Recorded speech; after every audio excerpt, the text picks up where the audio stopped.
corrupt lo tura in tiam mo corrupt lo tura in tiam party te sarkar chunga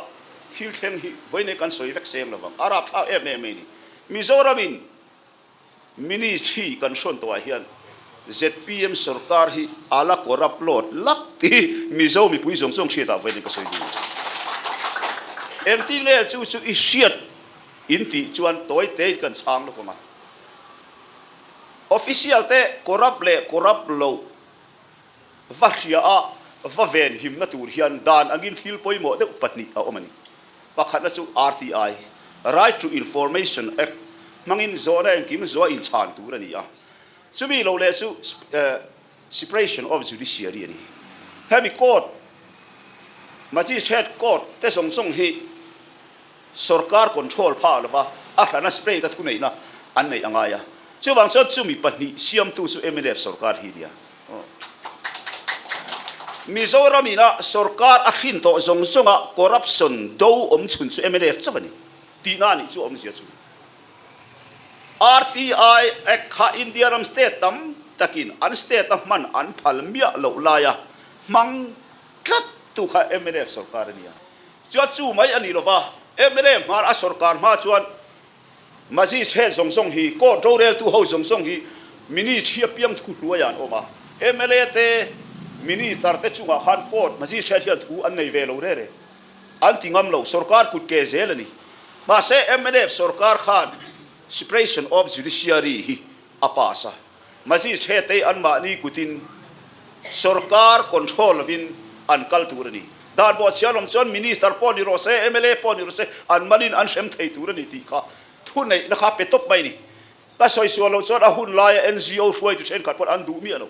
separation of judiciary kha an du lovani acha chu NGO hruai tu tam takin dan an lo bo che thina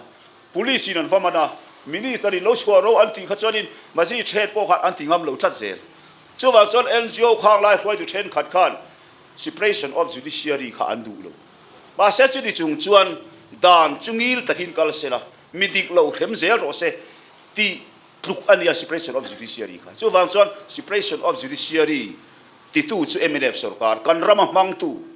India ram state tam zokina an man du lo laya mang ma saber jinga mi kan nia RTI po chu ti thowadi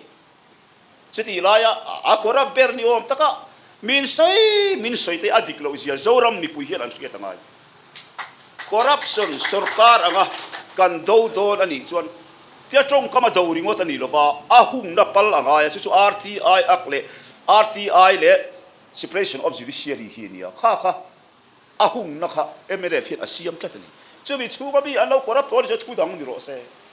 khami adal na thatta kha kan lo siam ani kan tienge chumi ka soi kai na chan chu ZPM alo sarkar chi a RTI hi mu mal takin akal hei thei lo re amak sia chu a chang tu minister te khiat pui lovin RTI zo la chan to lo tur ten tia minister khiat pui zel khan phut ta to mai ri minister te thil ti thalo e bo zo doni la boi tha de vasin RTI in aven chu minister ten nia aven tur ten khil khiat zel te la boi zo vek don si om se nei lovin an chu don ZPM hi mana chang khan lo sarkar ni ta se RTI akhimi zo ro ba ke chu kan lamman ka ring mi lo a no kan ti tat ZPM hian RTI no kan ti pep tu na hian hil engam information kan zo an pe hel ngat te an chan du mi alo a om treu mai ni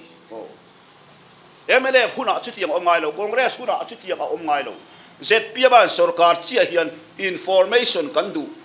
min pelo tura dikna an nei mi alo kha min pelo lui tat zel hei hian an corrupt zia Mizorama sarkar om to singa corrupt ber anni zia achiang ani ti zoram ni pui lo ke sarkar thiltih achia tha zaleng taka a minister te khiat pui kheralova RTI manga zo chua khiat hi kan right ania RTI chu atu mania achang tu minister khiat lovin chan lo tur ti order an siam boti RTI ak bo chia de si so vai Mizoramin sarkar kan mu to singa corrupt ber chu ZPM chen chumi mai ni lo po an thil to chi sang restricted tender chungchang blanket approval thiltih ru na tura open taka an phua chok ani le soi tur tam tako ma se khang kha với người ta cần xoay thấy to nữa sẽ cái lo mê